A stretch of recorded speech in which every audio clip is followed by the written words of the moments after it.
Going live. And we're live. Hey, everybody. Welcome to the Ask Junior part of our show today.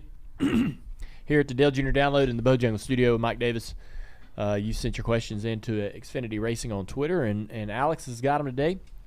You got them, Alex? Yes, I do. All right, let's get them started. All right, well, our first question. In Dirty Air, we kind of talked about the 54 and the 20 switching pit crews. And this Beverly, this listener, she was wondering if it's weird for a driver to have a different pit crew it got to the playoffs with, and now is fighting for a championship with a different pit crew. Yeah, it is. Weird. It is weird. I'll be honest with you, man. A lot of the – let me see if I can articulate this. This is tough. So when I raced in the Xfinity Series in '98, my pit crew was my team, right? The guys that would go to the racetrack with me. As the sport changed and evolved, the pit crew became its own thing, its own group of guys. You had the crew that's in the shop building the car. You knew your car chief and all the shop guy, your tire guy. And then the pit crew comes to the racetrack, and they're a whole new set of people, right? And you might have – over the years, you might have the same jack guy, but you might get a different tire guy, and the crew chief's making these decisions, right? Hey, we're going to try another guy. We're going to move him over here, and this guy's coming over. And so they don't a lot of times grow up in motorsport, right? And so a lot of times the crew guys are athletes from college, whatever it is. And it's this weird building a relationship with them. So when you come down pit road, you want those guys to want to do their best because of who's behind the wheel and how much they care about that driver and how much they think about driver's ability. And so they'll work extra hard if they feel like you're in it, right? And so you got to build these relationships with these guys.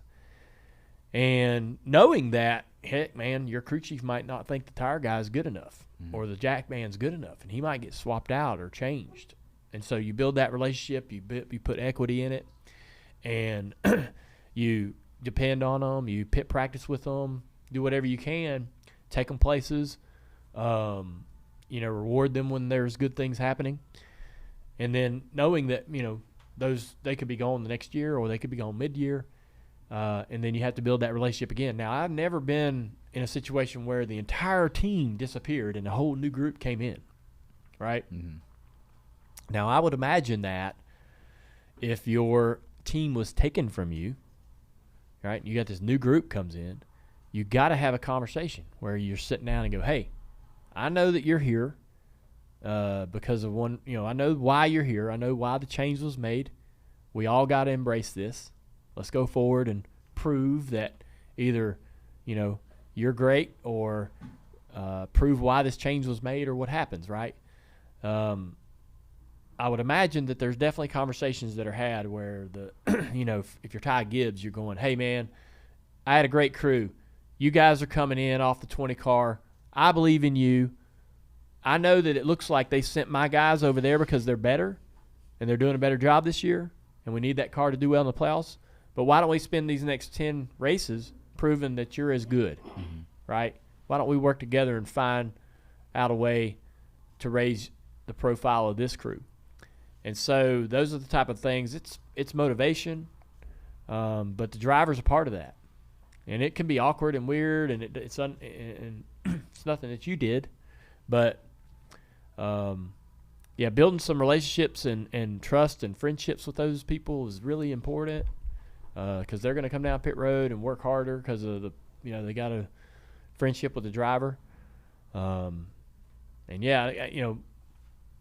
Christopher Bell, he's like, okay, they're making a change. Maybe he likes his guys. Maybe he's like, I like my guys. I don't want this other crew. But it's not his choice, and he has to start building this new relationship with this 54 team that was with Ty Gibbs all year, and he's got 10 races and playoff pressure and all those things. So if they have a bad pit stop, drop the jack, whatever, get out of the car and go, hey, we're gonna get them next week. Yeah. It's tough. So if Bell wins the championship, do you think all the pit crew goes and celebrates? The guys that were with 26 races, they were part of that too, don't you think? I do. Yeah, so? I mean, I don't know how that works. It's interesting though. Yeah. I think if you're doing it right, you better include them all. Yeah. Yeah. That's People that got you That's there. the situation you put yourself in when you're making the change. Can I just add two things? One is I remember, Dale, and I can't speak for Christopher Bell or Tyler Reddick or anybody or any of them, Ty Gibbs, but I always thought it was hard for a driver to develop a relationship with their pit crew when the pit crews started coming in on race day. And they all sort of did. They all started flying in on race day. And you got to remember, there's not chances for the drivers and the pit crews to have relational moments like practice and qualifying and those things. So unless there were deliberate efforts during the week, like you said, pit stop practice, you had your guys, but your guys, the team, wasn't necessarily the pit crew. And then the other thing I'll say was that, well, shit, I forgot what I was going to say, the second part of that. So there. Take that one and then move on to the second. Thanks, thing. Mike. Yeah, I forgot. And then I just cussed on live YouTube. So awesome. Well, next question. Dynamite dropping by me. You're welcome. Live TV stuff. Yeah, right. I should not have prepared notes for this. I had all these notes. And nobody knows the context of that. Nobody knows that. Another dynamite drop in by me.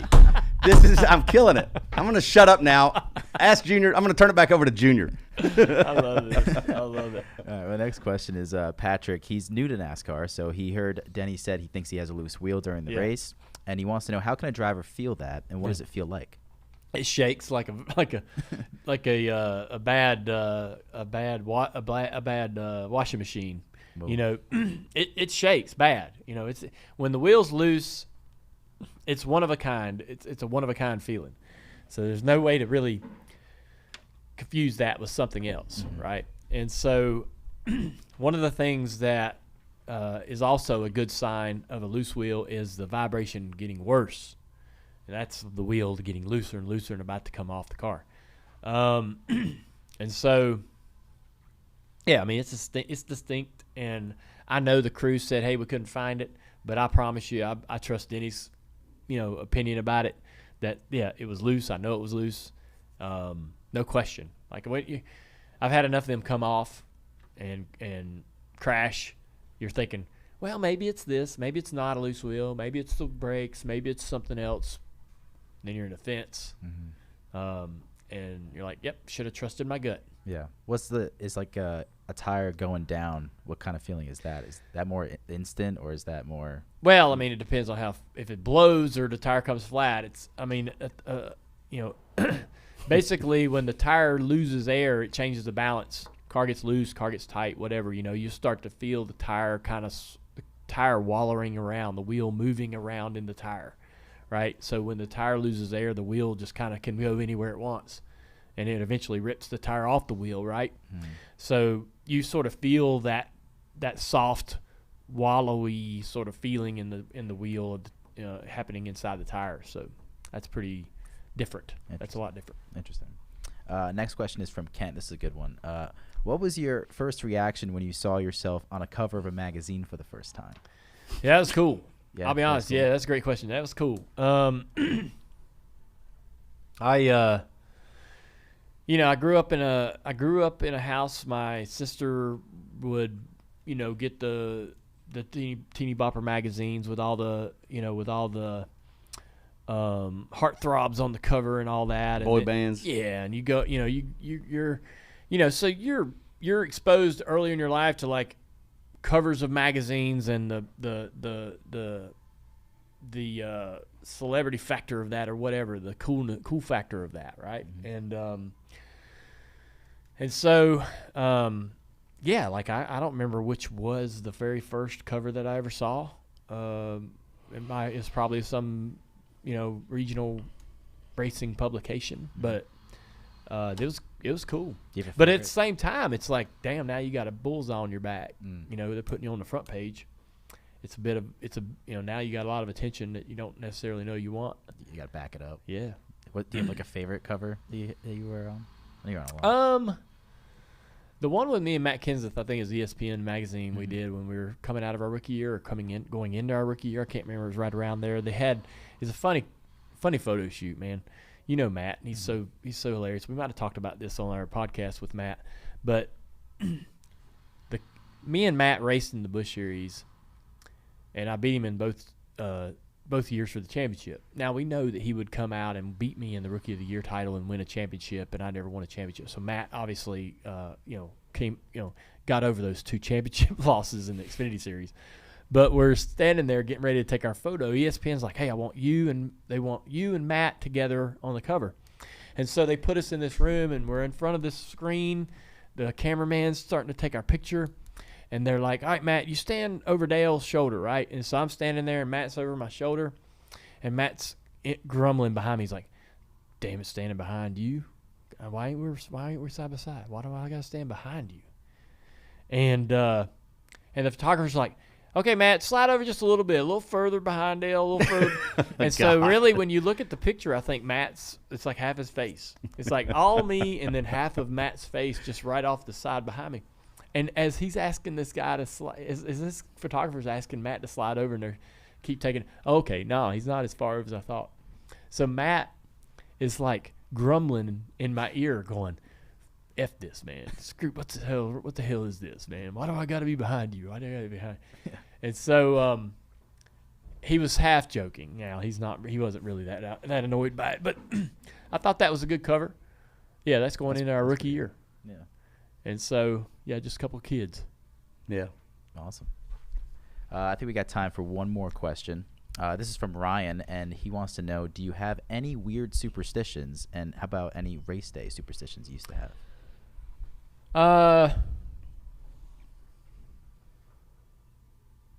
Let me think. I my superstitions were traditional, but, I didn't want to eat peanuts around the race car. Apparently that's bad luck, and I tried not to do it. Wasn't really a problem. $50 bills are bad luck. Look, I love money, but my dad was like, $50 bills are bad luck. If Dad says it, it's true. Mm-hmm. So if you're gonna, if you're carrying a $50 bill in your pocket, you're not gonna win a race. Yeah, you're gonna have bad luck. We actually proved it. We did? Mm-hmm. You don't know about this. Oh. Humpy Wheeler. You stuck a 50 in my pocket? No, Humpy Humpy Wheeler came up in 2008 and handed a $50 bill to me when you were about to qualify. I am convinced that started the slump. Can't tell me different. He hands a 50. And by the way, I didn't even know about the $50 bill superstition. Yeah. But when he did that, and then I learned about it, and I thought right back to that Humpy Wheeler moment. And then, I handed the $50 bill off to whoever, and I think that's what started it. Yeah.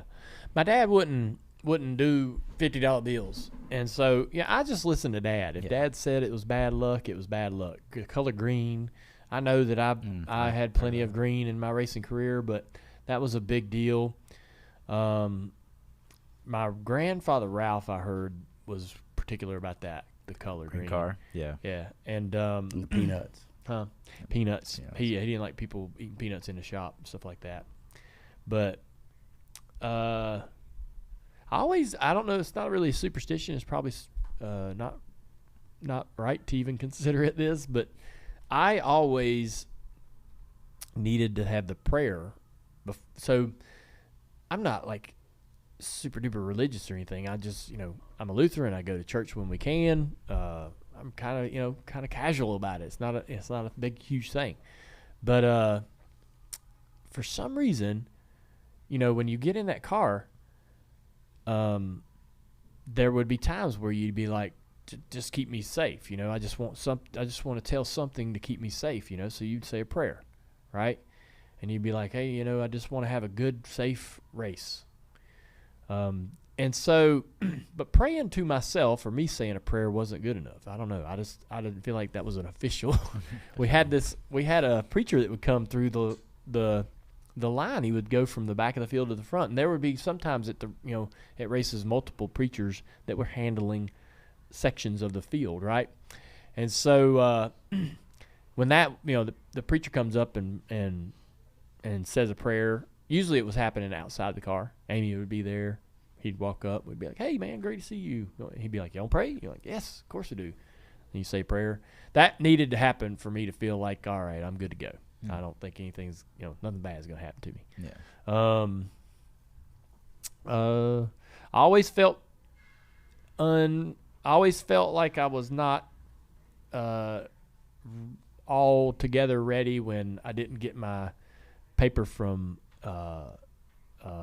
Stevie Waltrip. So Stevie Waltrip would write a note. She did it for Dad every race of his career, every race. And so when Dad passed away, she asked me if she could do it for me, and I said, yeah, great. And so she started doing it, and she never missed a race my entire career. And so if she wasn't there, she would have the note written and sent to one of the pastors at the MRO, and he would bring it to me. Every week. I mean, she missed a giant portion of my career. She can go to every race, but she never let that note not make it to me. Wow, that's awesome. And it would come to me on a sticky note, and I'd peel it off, stick it somewhere on the car, somewhere in the dash, write it. And I have one of my favorite things is in my final year, my interior guy, Adam Jordan,